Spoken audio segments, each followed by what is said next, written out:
Well, hello, friend, and welcome to another episode of The Kingdom Within. Well, I'm out here in the park again this evening, and I'll tell you, a couple episodes ago I talked about that I had started smoking again, and well, the Holy Spirit had put me to thinking about quitting, and now I'm on day 2 of not smoking. I quit yesterday morning. He takes the obsession from me, except for whenever I get to wrapped up in doing things other than paying mind to what he says, and then I can find myself thinking about it, and then I give my thoughts to him, and then he takes it away again. So right now I'm feeling pretty good, and I'm not feeling obsessed about it, but earlier I was, friend. Earlier I was having a hard time. I had some things going on. Well, I got a job like everybody else. I had somebody doing some work at the house, and well, different things going on, and it's easy to get sidetracked from this thought of the Holy Spirit when you got a lot going on, and I just don't want to be sidetracked from it anymore, friend. There's just not much has any more meaning to me than this thought of my Father. And I can't even prove that it is the thought of my Father. That's the kind of the funny thing about it was, a friend of mine actually sent me a link to some people that were talking about this, and because I'm not the only one that talks to the Holy Spirit, there's other people that have this experience too. So, and some of them, well, I guess they can't prove it any more than I can. You know, we just do what we do, and we know what's right. And well, He gives me every miracle I need. He just never gives me a miracle that I could make and prove to you. So that way, well, it's not about proof anyway, friend, because each of us are supposed to have the right to choose what it is we want. If we want to believe in God, well, then He gives us everything we need to do so. And if we don't, well, then He gives us everything we need to not believe. That's what I've learned. The times I really didn't want to believe in God, He gave me everything I needed not to believe. Till later, when the things started piling up, those things started piling up too deep for there not to be a God. And that's what happened. I'm just piled too deep into this now, and He gave me an experience that, well, I got to see what the purpose He has and what He looks like pre-creation. Once I had that experience, it doesn't matter anymore. Friend, I got some deer just over here in the bushes. I passed them earlier, but I swung around to find this field. I didn't know why I was coming back down this closed lane that pretty much nobody travels anymore, but it turned out it was because there was a log for me to sit on and a nice little spot for me to sit and talk on this camera. So I talk about this experience every now and then, about this seeing God without creation, and I can't explain to you what it is. I kind of see it like what Jesus talked about when He said, "Before the world I am." And that was the experience I had, was before the world I am. Not that I'm anything special, friend. It was my Father showing me the truth of who He was. The purpose in all of creation, so that I would understand why it is He does what He does, and it would start making a little more sense to me, because I wasn't making any sense to this world. And the purpose of the world is to come to know love by experience, but that's not what we see a lot of the time in this world, friend. We're very resistant to this idea of doing what it is we're supposed to do. At least I was. I don't come to you as the firstborn. I come as a prodigal son. If my Father will forgive me my debts, He'll forgive you yours. And there's just nobody that He won't accept, because He accepts all of us. He loves us all. Every one of His children He loves. We're like thoughts of Him. That's the best way to explain this to you, because it didn't make a lot of sense. And what I saw, I'll never be able to explain. You can't put that into words. But we're like a thought of my Father. And he's going to forgive us our debts. It isn't if, it's when. And when we choose suffering, suffering's what we get. And when we don't choose forgiveness, well then forgiveness is what we don't get. But Jesus told us that. He said to forgive us our debts as we forgive those who debt against us. So I forgive all the debts that are done against me so that I can be forgiven my debts, friend. That's the way that works.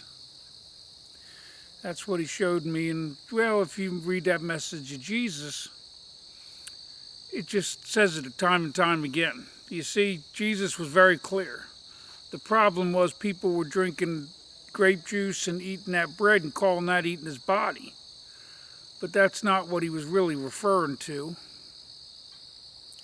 That was a representation, but what you really need to understand is that his body is the Word, because even in the beginning of John it says that Jesus was the Word.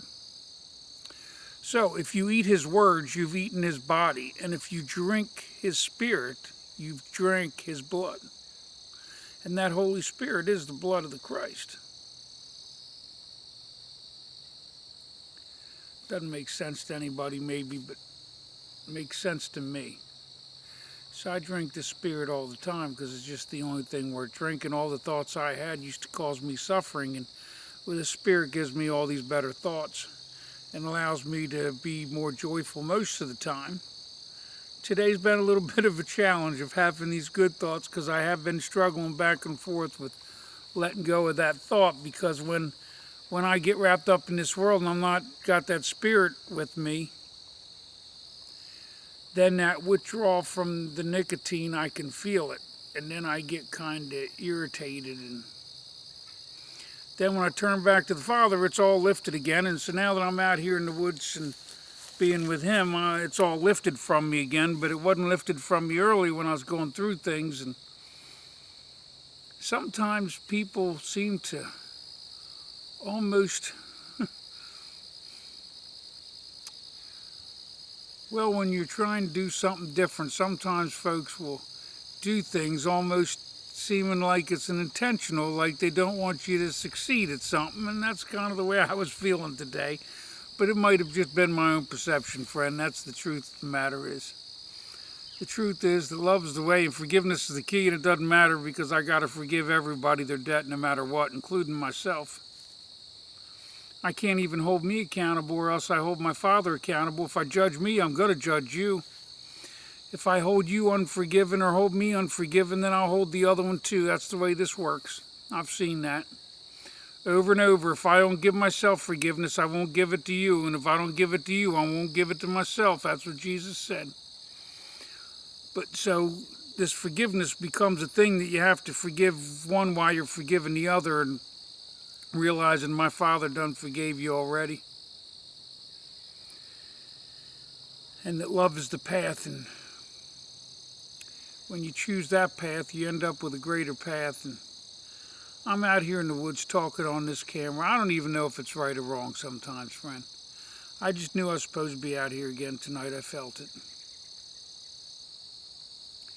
But I kind of was resistant because, well, I had work. I had to go to work and do that stuff, and I come out anyway. And then when I come out here and got a hold of that Holy Spirit again, well, I feel better now. I'm glad I did come out. But sometimes when you don't have that Spirit, you get so wrapped up in what's going on that you don't realize how much of a challenge you're having until you get a hold of the Spirit, and then all of a sudden you're like, wow. I asked my Father, why is it I have such short memory? Why is it that I can't remember how much it hurts if I just get too far away from this Holy Spirit? I guess because I still have a job, I still have things I have to do. I still had to go run those groups, be on those groups today. So it doesn't matter whether I want to be, friend. I've still got obligations just like everyone else, so I can't spend every waking moment with this Spirit. Though I'd love to. But then he showed me I'd not necessarily be, because as much as I love being with my Father, I get joy in giving all this to you all on this camera. And when I get to connect with people in person and I get to talk about the love of Christ and the Holy Spirit, well, that I enjoy talking about. I just don't much enjoy talking about anything that doesn't have something to do with growing in love and joy and peace. I don't want to talk about those politics anymore because my father told me that that's not my purpose anymore. I used to be into that stuff a lot. I used to do mental health advocacy and call some of the senators and write the emails and do these group letter stuff. And, well, that was at one point in my life, and now I'm at a different point. And now what was right at one time is wrong for another, and I just got to go with this Holy Spirit, with following it down this path, because this is what it is that He's called me to do, and that is talk on this camera and talk about the love of Christ, not mind other people's business about politics. He showed me that politics are kind of done. We've kind of come to that place where we're just letting them deceive us. Each of them declaring themselves righteous when neither of them are right, because both of them are. If they would both realize that both of their ideas are right, but they're also wrong because they won't come together on them. But they won't do that because, well, they're busy trying to keep our eyes busy, not noticing what's happening with those corporations and politics. But I'm not going into that, friend, because this is the truth of the matter. My love is for the Father, and the Father's just showed me that I'll talk about that when He calls me to, and I don't have to really necessarily talk about it much tonight. The purpose of the world is to come to know love by experience. So I'm not here to tell you how to change the world. I'm here to tell you that if you want to know this love, if you want this experience that you were created for, if you want to get to know my Father, now is a great time to do it while the light's bright. That's what I'm here. That's my message. My message is that now's a great time to find the truth of love and the love of truth, if that's what you would like to find in your life. And I can tell you how to find it. You can get that message of what Jesus said and read, and you can let that Bible go, and you can get down with that message of Jesus, because He's the blueprint to the kingdom. And I say that every time, over and over again, because it's the one thing I want you to understand on here. All of that Bible ain't going to give you the kingdom. It's Jesus that's going to give you the kingdom if you get down with what He said. Because if you get down with what He said, you're going to see there's a whole different statement than what the church said He said. Jesus never said that you ought to be killing people. He never gave you permission to kill not one person. That's what the church told you that you have permission, though. But that's not the truth. If you read that Jesus, He said that offenses must come, but woe to those who brought them.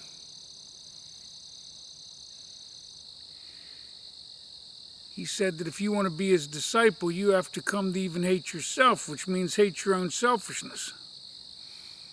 So understand that the message that He's got is there, and it's there for those that want to choose it. But to choose it means to give up the world and seek a higher truth of love, and that is the truth of love and the love of truth. And that is to come to know this Holy Spirit and to serve my Father. That's our only purpose, to serve Him love. There's no greater purpose. My Father wants to know that we love Him, and we have to get that Holy Spirit so that we can really understand how much He loves us, because it's through that Holy Spirit that we can discern that. But to be able to discern that Spirit, you have to know Jesus at an intense level. Friend, you got to know Him inside and out, and you can't know Him by knowing the Bible. You can only know Him by reading what's in red. Over and over I say this because it's the only thing that really matters in my message. If you get that and you go read it and interpret it and receive the Holy Spirit, you are done with me, friend. I'm not here to be anything except for what it is my Father wants me to be, and that is just a mouthpiece for Him. I don't have any glorious things to say. Everything I'd say, He already said first. And with that firstborn, well, he inherited the keys to the kingdom, friend. It's His kingdom. But I am the prodigal son, and, well, I think if you've gotten to know that Jesus even a little bit, you know that He's going to share this whole kingdom with all of us. So the kingdom's coming. He said it would. But you can see that it's going to be a rough spot between here and there. Because we didn't choose what it is we were supposed to choose, and those that proclaimed to be Christian didn't choose love first. They chose it kind of as an afterthought whenever they got done hoarding up everything else. And that's not to say that you've done anything wrong. You've done it all right, even though you've done it all wrong. I'm not making a judgment here. This isn't about judgment, it's about truth. And Jesus is the truth. But you got to get down with this message or you won't understand what he was talking about. Because I'm going to tell you, friend, I was one of those people that I was trying to inherit the whole world and acting like I knew the love of Christ, and that just wasn't what Jesus said. I couldn't find what I was looking for because I kept missing the boat. But Jesus told you that's the way it was going to happen. He said you had to become willing to live in order to die, or become willing to die in order to live, and that's what happened. And in it I found a higher truth. But now, even though I'm alive, I'm dead already. Not because I'm dead, because I have the greatest life I ever had. I have this joy with the Holy Spirit most of the time. Except when I don't, friend. I told you this isn't about perfection, it's about keep coming. I just don't give up. But if you want more of the world, then you don't want this kingdom, because this kingdom that's coming is going to be because everybody brings it together. You see, he told you the meek was going to inherit the earth, but the meek ain't what's inheriting the earth at the moment, but it will soon. My Father's kingdom's coming. He's bringing it because we refuse to. But don't consider him angry, because he's not angry. We see there's consequences to our actions because, well, we just do what we do. And we refuse to look at the truth of what it is we're doing to the planet and what we do to each other. We say it's okay for us to go travel the world and go to Disneyland every year and spend gobs and gobs and gobs of money on ourselves and the things that we want while our neighbors lay starving in the street. Jesus told you in that Lazarus parable about Lazarus laying on the street outside of the rich man's house, and that the rich man was going to be received across the great divide of suffering, and that Lazarus was going to get received to Abraham's bosom. Well, you think John 3:16 excluded you from that, and that was just a lie, friend. You never read the truth of what Jesus said. Maybe you're not one of those that have, but I'm telling you, friend, I see it all the time. There's people that go, oh, I love Jesus and Jesus is love. Friend, you don't have a clue on what he said. How do you know what he is? I'm telling you to get down with what he said, because he is the greatest love you ever knew. But you can't appreciate it until you get to know him. Because when you get to know this love, you're going to see that you can have what it is he had. But the price is high and the path is narrow. And you weren't here to just lounge around and devour everything in sight while your neighbor starves to death. That wasn't the purpose that my Father created this planet for. And Jesus told you at the end of the age that he was going to deny folks. He said that then. Why did you believe that the church knew something? They go get degrees from men instead of from God. Jesus is the Word. Listen to God breathe and go read Jesus. That's the way that works. You don't have to worry about going and getting a degree from men and listen to men that get degrees from men, because they don't know anything. They keep reading Old Testament stuff and justifying Joshua killed every man, woman, and child. If you think you can do that now and still receive my Father's kingdom, you just didn't see the truth of who Jesus was and what he said he came for.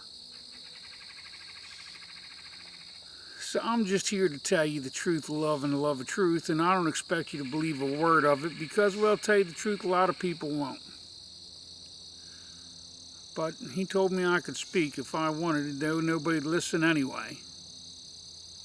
If he puts it to me, then I'll do this all the time, and I'll just speak of the love of Christ, because that's really the only thing I want to talk about anymore. But I have to talk about the truth of what he said, not about this John 3:16, which was just, if you take that for what it is without taking the rest, you were just listening to a lie, friend. Because that was only one thing he said, and if everything he said isn't true, well, then that was just another lie. Or it's all true, and therefore it's also true. But that means it's only true if everything else is, which means that at the end of the age, he's going to be denying his disciples. He told you that. That means the ones that said that I believe that Jesus died on the cross for me are getting denied, friend. That's the truth.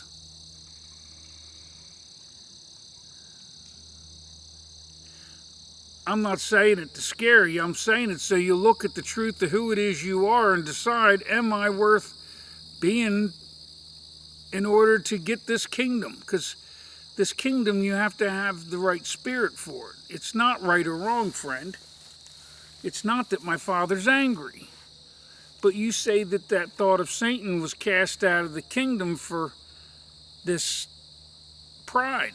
Well, friend, how are you getting in with it then?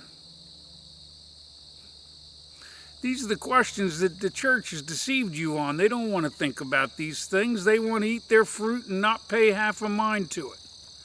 I'm not here to make you feel good. I'm here to get you to think about what it is you're thinking about. Love thy neighbor as thyself, and do more for others. And the more you do for them, the more you do for my Father. The more you want for yourself, the more you need to give to another, because that's what love does. Love gives to another what it seeks for itself. Therefore, I give you what it is I seek to receive. And my Father gives me the truth of love, and therefore I give it to you. And when I give it to you, then if anything I get back will go back to him, because I'm only consider myself now like a garden hose of my Father's, whatever he wants to run through me. I just don't want to have a lot of stuff. He showed me that if I'm going to talk about this love of Christ, I can't be like a lot of them that seem like hypocrites that go around owning millions of dollars, and they're driving all kind of fancy cars and living in mansions, and well, that's just not what Jesus was trying to get across to us. So I've got to live by example, or else just not talk at all. So that isn't my purpose anymore. My purpose is to be as least as I can be, because that's what Jesus taught me. Jesus said he said, a student is not greater than his teacher. It's just enough to be like him. So my job, if I want to be his student, is to be like him. And the more I like him I am, the greater my Father can be for me, and the more I can be for him, because the less I need for myself. And I don't know if that'll make sense to anybody else, but it's what the Holy Spirit showed me, and what it is that I need to do if I want to serve my Father and be a servant. And that's what I want, because, well, it just feels good. My Father's not your master, he's your servant. And he who serves my Father is a servant.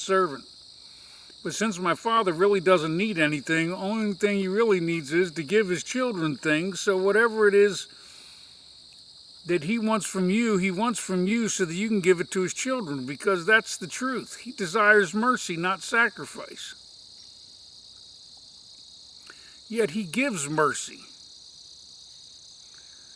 Yet mercy is sacrifice in some ways. But sacrifice, it's not a bad kind of sacrifice. Love is a good sacrifice. It's something, well, when you love someone, you give to them what it is you want for yourself. And that's what this Father does. He just loves us that much. He loves every thought of us.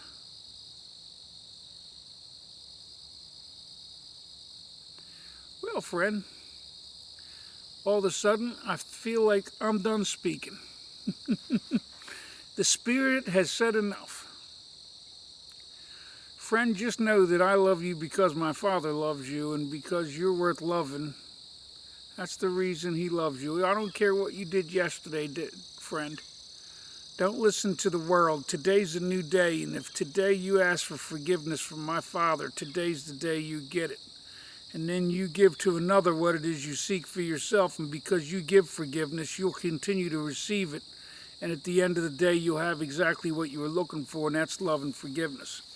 But if you hold it from them, then you're going to withhold it from yourself. That's what Jesus said. All right, friend. May God bless you and yours.